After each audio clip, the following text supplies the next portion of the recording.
4 drawbacks. ഈ കാണുന്ന Honda CB350 ക്ലാസിക്കിൻ്റെ 4 drawbacks ആണ് ഞാൻ പറയാൻ പോകുന്നത്. ഫസ്റ്റ്, ഈ കാണുന്ന ഹെഡ്ലൈറ്റ് നല്ലൊരു ബ്രൈറ്റ് ആയിട്ടുള്ള ഹെഡ്ലൈറ്റാണ് പറയാൻ പറ്റുന്നത്. നമ്മൾ ഈ ഇരുട്ടത്തെല്ലാം പോകുമ്പോൾ നല്ല വെളിച്ചം കുറവാണ് കമ്പാരിറ്റീവ്ലി. അതൊരു വലിയൊരു പ്രശ്നം തന്നെയാണ്. 2, ഹോണ്ട ഈ ബൈക്കിന് ഒരു റഫ് സീറ്റാണ് കൊടുത്തിരിക്കുന്നത്.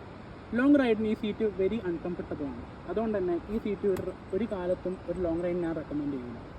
3, ഇതിൻ്റെ ബാക്ക് സീറ്റ് ഒരു ഡിക്ലൈൻഡ് പൊസിഷനിലേക്കാണ്, അതും ബാക്ക്വേർഡ്സ്. അതുകൊണ്ട് തന്നെ ബാക്കിലിരിക്കുന്ന പാസഞ്ചർ ബാക്കിലേക്ക് പോകാനുള്ള ചാൻസ് കൂടുതലാണ്. അതുകൊണ്ടാണ് നമ്മൾ ഈ കാണുന്ന ബാക്ക് റെസ്റ്റ് വെച്ചിരിക്കുന്നത്. ഈ ബാക്ക് റെസ്റ്റ് വെച്ചാലുള്ള കുഴപ്പം ഈ വണ്ടീൻ്റെ ഓവറോൾ ലുക്ക് കോംപ്രമൈസ് ആവുന്നുണ്ട്. 4, നമ്മൾ ഈ ബൈക്കിൻ്റെ ഡിസൈൻ നോക്കിയാൽ തന്നെ അറിയാം. ഈ ടൈൽ ലൈറ്റ് ബാക്കിലേക്ക് ബൾജ് ചെയ്ത് നിൽക്കുന്ന പോലെ തന്നെ. ഇപ്പം വരുന്ന കുറേ വണ്ടികൾക്ക് അങ്ങനെയാണ്.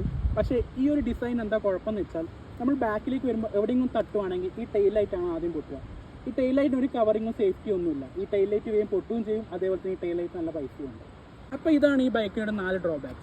അപ്പോൾ അടുത്തൊരു വീഡിയോ ആയിട്ട് അടുത്തൊരു ദിവസം കാണാം. ബൈ.